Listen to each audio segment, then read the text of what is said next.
The devs made changes to make the Summit Floor 100 hunters much more difficult. And today I bring you a new build series and strategy so that you can kill them in just about a minute. And that's legendary difficulty. And if you don't know, now you know.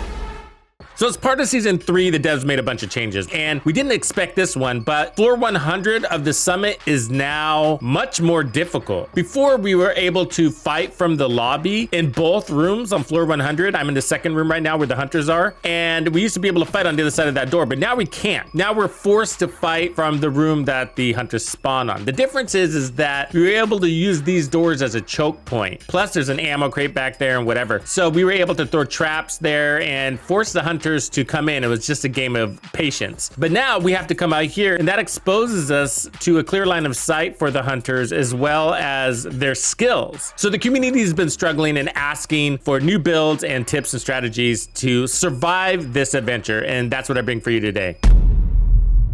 So let's walk you through the build that I use in phase 1. So with phase 1, I sort of set it up with phase 2 in mind. So that's why I am running survivalist as my specialization. But the protection from elites is helpful. But what I'm really after are those fire grenades. They're also a great way to keep back the rush. With that being said, you can run whatever specialization you feel is best, like sharpshooter in this case, but I didn't really need any more damage. So if anything, maybe gunner for more armor on kill to help protect you from using more armor kits. So I'm running 3 pieces of hot shot. That's giving me marksman rifle damage and weapon handling, which is key headshot damage. And then I just have weapon damage and headshot damage everywhere. So all 3 hot shot pieces look the same. And I have weapon handling here on the holster. You could also put headshot damage there if you want more damage, but I was one-shotting everything, so I was okay with that. Now the gloves are the rugged gauntlets, if you can believe that. And the reason why I was running this is because you can get suppressed a lot behind that administration desk, and this allows you to snipe and blind fire using your determined, or even if you're going for those headshots and actually land them, whether you're using your shotgun or your MMR. So when you're solo and you're taking all the aggro, these were quite helpful. And one of the main reasons why I'm running this is, again, I want to preserve those armor kits. And so if I can get away with blind firing and minimize that little bit of micro damage, then I'm gonna do that. So for the chest, I'm running Habsburg for 15% more headshot damage. I have weapon damage and headshot damage. You can also run Palisades here for armor on kill, something like this. It'll help a little bit with the micro damage. And then I have Uzina Gedeka's The Setup. This is giving me 5% total armor, headshot damage, handling, headshot damage, and then I'm running Perfectly Opportunistic. That's for 15% amplified damage that's lasting for 5 seconds. This is helpful against those variable enemies like tanks or those that need extra shots. For stats, you're gonna wanna know this. I got 267% headshot damage and 52% weapon handling. And then for the skills, like I mentioned, I'm running the assault turret. I'm basically using it as a decoy. I don't expect it to do much killing out there, but it's got a long duration, so that's helpful. And then I'm using the sticky bomb, the EMP version, in case I get some tanks and warhounds. That's because I'm fighting in legendary. But if you're doing this in heroic, your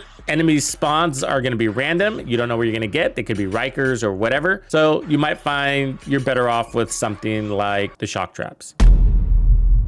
So I'm going to be showing you mostly unedited gameplay. So it took me 3.5 minutes to clear floor 100 phase 1. And then when I got to the hunters, it took me about 1 minute and 15 seconds. So I'm just going to let all of that gameplay footage flow here so that you can see every bit of my survivability and tactics. Starting from the entry lobby to floor 100, the initial fight, or what I'll call phase 1. We used to be able to fight from this lobby room, but we're not able to do that anymore. So now we got to go out there and stay out there. So collect your supplies because you won't be able to backtrack into this room. So armor kit it up, get all your grenades, make sure you have full ammo. So once you clear those double doors, as soon as you pass through these little gates, that's going to trigger the wave. You can fight this wherever you feel comfortable, but I think, in my opinion, the best spot is here on the left because that's the closest thing we have to a choke point. So I skedaddle to the left. You're going to take a couple of shots, but just try to beeline your way there. And then there's usually an enemy or two that tries to engage you right away. They're not too difficult. I rarely die at this phase. So distract him, take him out, kill them, but don't hang out in the sofa area for too long because eventually somebody's gonna come up behind you and start shooting you from the rear. So get behind that administration desk as fast as possible and be aware of that environmental hazard explosive tank. Make sure you get rid of that before you go in there. Otherwise, you're gonna blow yourself up or they'll do it for you. So I'm fighting this on Legendary. If you fight this on Heroic, you're gonna get whatever faction in here. Keep that in mind. Either way, the mix of enemies is gonna be based on RNG, so what you get is what you get. Since I'm fighting this on Legendary, I'm getting the White Tusk, and this room varies in difficulty depending on what they give you. I've been in here where they give me a ton of tanks, and that's why I'm running the EMP Sticky because it works really well against those tanks, holds them still, and allows me to blast them and get them out of my way. But feel free to use whatever skills you find are best depending on the difficulty that you're playing. The turret is always nice as a decoy because you can toss it out there and it's got a really long duration even if you're not running any skill tiers. And then shock traps are also really nice to keep the rush off of you. But with the build that I'm using and the one-shot kill strategy, I felt like the EMP was a really good thing to have to take out that legendary tech. This room can be quite frustrating. Make sure you know who your target priorities are. And one of the most important things for this room is to not use all your armor kits because it can be really tough to fight the hunters if you don't have any of those. In my opinion, that's the most difficult part of phase 1 is preserving those armor kits. Really, when you go in to meet the hunters, you want to be as close to full on all of your supplies. That includes grenades for the strategy I'm suggesting. So it took me about 3.5 minutes to finish off this room. It can take longer if they send more tanks. Not so much because of the tanks themselves, but because the engineers like to hide and don't like to come out of cover. And then that forces me out of cover to go hunt them down, which makes things dangerous, especially since I'm trying to conserve those armor kits. Since you're not saying anything important, I thought I'd interrupt with a message for the Bandidos. When you buy a game from Ubisoft, enter the creator code TuxedoBandido to support the channel. Easy peasy. Now maybe this cheapskate can afford to sign me up for that dating app I've had my eyes on. Uh-oh, Tux looks irritated. I better go. Shout out to Ubisoft for providing the code. So I cleared the room. In this phase, I just go around and pick up my loot.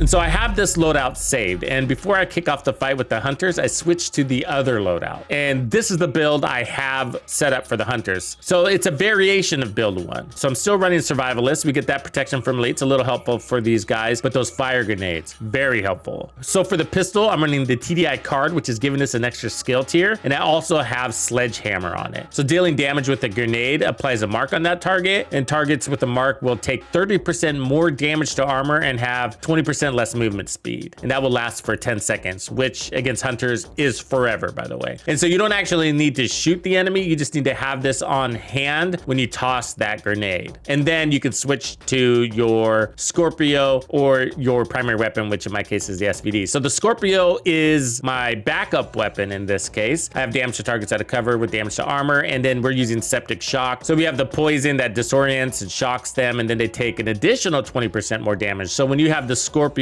plus sledgehammer, they're taking a lot of damage. In this example, killing the hunters, I use both weapons so that you could see my approach with each. But for the most part, I'm using the shotgun against the rush. When they come in with that axe, I want to hold them back with some shock or make them dizzy. So that's what that's about. And the SVD is a very calculated decision here. So this is a paratrooper SVD, damage to targets out of cover, and I'm running lucky shot. So this allows me to stay in cover and shoot and miss or blind fire and cut down on my reloads. So that's a lot of shots I can put out before I have to reload. And those headshots on them are gonna really, really hurt. So you can also do this with a rifle like the M1A Classic or the M1A CQB, but that 111% headshot damage, and I don't need to run crits, is pretty cool with this. So looking at all the stats here real quick, I'm running weapon damage and headshot damage. So this is the same 3 pieces that we had on the other build, same 3 hotshot pieces. So all that headshot damage is really powerful with the Scorpio shotgun. So make sure you land those headshots. It's really easy with the shotgun. So I got a headshot damage, and on the knees we got headshot damage. So I'm not running the hotshot holster, I'm not running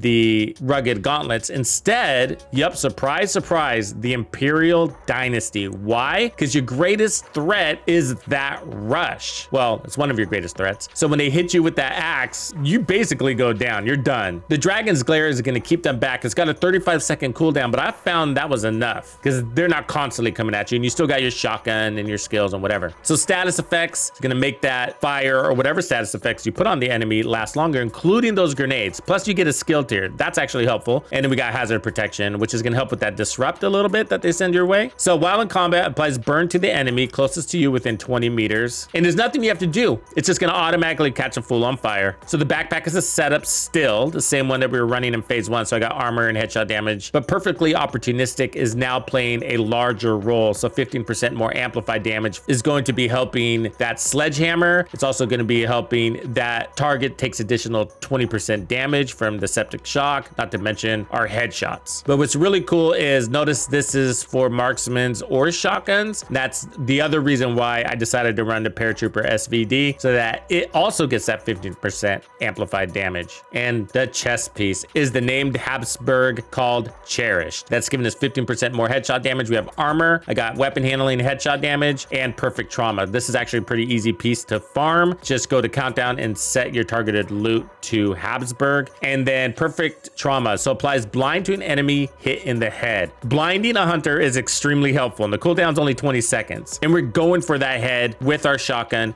and with our SVD, and those hits hurt and they blind. And applies bleed to enemies hit in the chest, which is going to slow them down, and also apply a tick, and that tick is going to be amplified by opportunistic. So as they're bleeding, that bleed damage is going to be a little bit more, and as they're burning, that burning tick is going to be just a little bit more too because of opportunistic. Remember, opportunistic is applied to any damage. So damage from all sources, as long as they have that mark, which they should, as long as you're shooting at them. So for skills, I think the shock trap is a really good idea. Be careful of your skill choice because they can disable your skills or they can hack your skills. Hives are really hard to use here. Turrets and drones are very difficult. Things with long durations or consumables are really difficult. The shock trap not only stops the rush, but it also holds them still so you can land more of those headshots and apply more of those status effects. Basically kill them quickly and keep them from going back into cover because they can put on armor kits, like a lot of them. And notice in this case, they never got a chance to put on an armor kit. And that's one of the reasons why we were able to kill them in just about a minute. And then for my other skill, I decided to use the jammer pulse. I thought about this one carefully because the decoy would have been good, or even the oxidizer. The oxidizer can be a pain in the butt to shoot under pressure. You can accidentally kill yourself. You do have the sticky bomb, but it's not so much the hunter I'm trying to pulse. It's their skills. They're pretty good at deploying tons of skills in very threatening locations. We're talking sniper turrets, we're talking stinger hives, drones, explosive skills, whatever. And you do have that one skill tier, but the pulse is going to disable those skills, or at least keep them at bay while you're pounding at the enemies. So you know the mechanics around that logo is the trigger point to spawn the hunters. So as soon as you come down the stairs, expect them to spawn. And where they spawn from is always the same. Dead center here is their spawn point. And another quick tip is beware of those environmental hazards like these explosive tanks. You don't want to be hiding behind a cover and have one of those near you. You'd be surprised how big the splash damage is on explosions in the Division 2. So if you're near one of those or you're approaching cover that has one, make sure you take them out on approach. And as you can see, as part of my strategy, I huck out a grenade or two right away in the area that the enemies spawn in. I didn't have a chance to realize this earlier, but there's a lot of environmental explosives in the area in which they spawn. So I suggest you take a quick second to pound on those and catch them on fire that way too. For me, I found it best to swing up and to the left. I wanted the height advantage in case they tried to go down in the valley.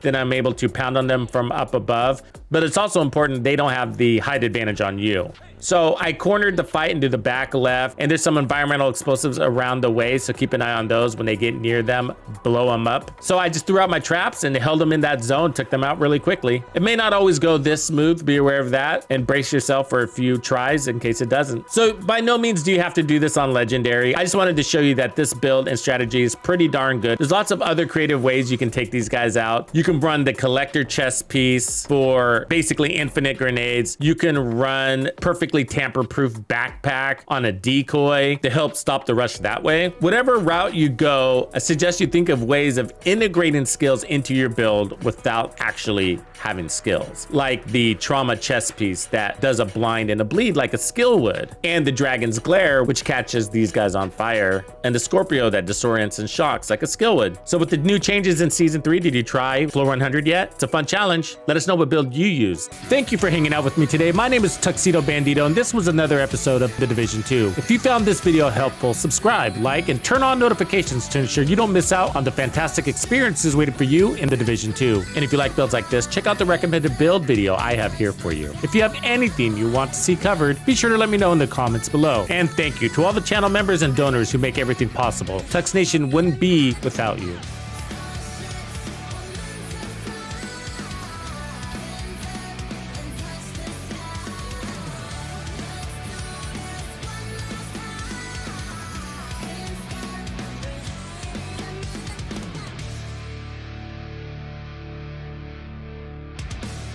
Follow me. I get it.